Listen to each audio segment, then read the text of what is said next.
En tiempos de Jesús, la gente se casaba y se daba a banquetes y bodas, a grandes fastuosidades banales y perversas. No digo que el matrimonio no esté bien, sino que en aquel tiempo las cosas eran así. Jesús vivió una época muy difícil, y en aquella cristiana Judea, por decirlo de alguna forma, la gente no servía sino para comerciar, para cumplir una ley de Moisés áspera y anticuada. Mas vino Jesús al mundo y puso orden a las cosas.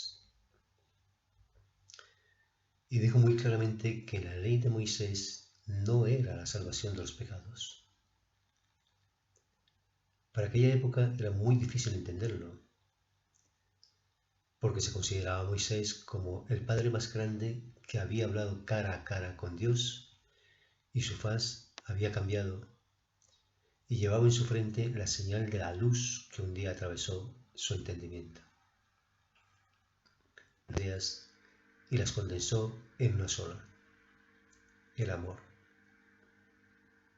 Y por eso murió. Por eso le maltrataron y le ultrajaron, le lamieron a latigazos sus espaldas, le escarnecieron. Y eran así felices, porque veían allí a un justo del cual reírse y justificarse a través de él y decir, no, si nosotros no hemos pecado, sino que le matamos para nosotros poder estar bien. Pero él no murió, sino que resucitó entre los muertos y subió al cielo, del cual se había desprendido su hogar. Y renació con el Padre, unificándose en un instante de bello fluir. Se condensó y vivió eternamente. Les enseñaba, por aquella época, que los pajarillos y los lirios del campo no necesitan tejer, sino que Dios se ocupa de ellos. Les enseñaba que las personas son más importantes de lo que ellas mismas piensan. Y así, por aquella época, enseñaba muchas cosas de gran trascendencia. Pero aquella gente no comprendía, y a veces se encaraba con ellos y les decía, ¿por qué hacéis así las cosas? ¿No veis que no tendréis ningún fruto? ¿No veis que llegará y será arrebatado el reino de vuestras propias manos? Pero la gente seguía sin comprender. Y aconteció pues un día que caminando por esos avatares del mundo, mas no estando en el mundo, rescató a los suyos para que estuviesen con él. Y los bañó en el Espíritu Santo. Creó la inmortalidad del alma. Y el Espíritu fluyó a través de ellos. Y los nutrió en su intelecto. Inmensamente abarcó todo el ser. Y llegó a plasmarse de tal manera ese Espíritu en ellos que realmente hoy llega a ser una realidad.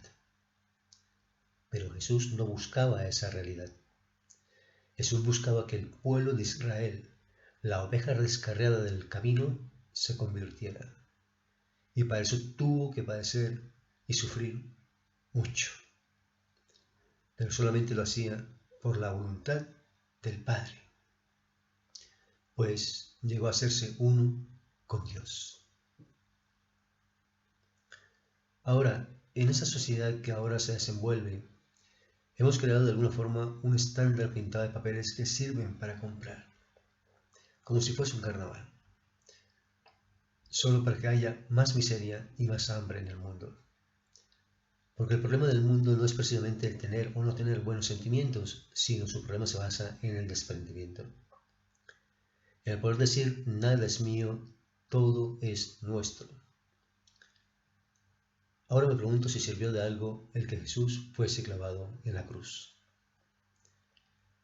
Quizás simplemente para llevarlo superficialmente sobre nuestra piel, a través de una cadena que penda de nuestro cuello.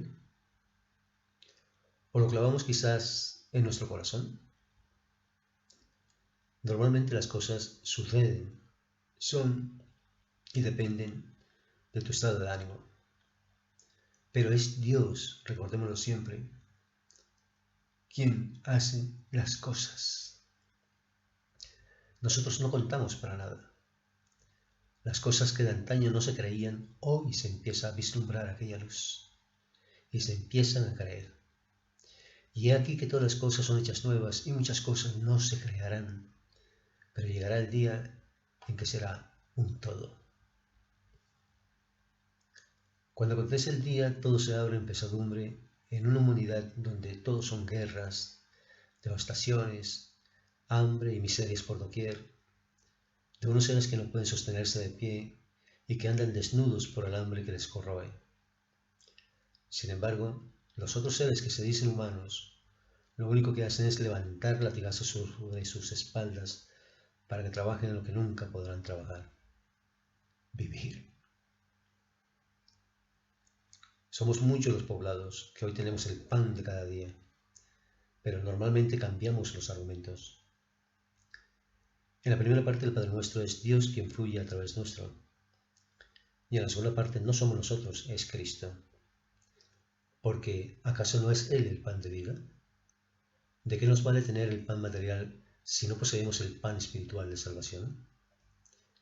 ¿Y acaso Él no es el perdón de los pecados, el que perdona nuestras deudas y hace que nosotros podamos perdonar a nuestros deudores? ¿Y acaso no es Él el que no nos deja caer en tentación? Nosotros, en la oración del Padre Nuestro, no contamos para nada.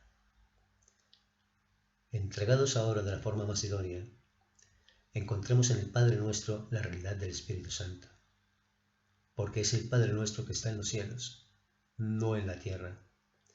No pretendamos jamás crear un paraíso terrenal, porque ese ya fue dado en el principio de los tiempos y lo rechazaron. Santifiquemos el nombre de Dios por encima de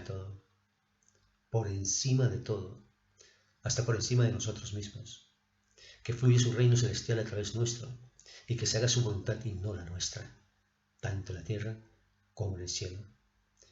Que sepa el nuestro de cada día que es Cristo, nos sea dado hoy, porque es el hoy lo que cuenta. Y que sea Cristo el que perdone nuestras deudas, y que haga que nosotros perdonemos a nuestros deudores, y que sea Cristo el que nos dé caer en tentación, y que sea Cristo el que nos libre del mal.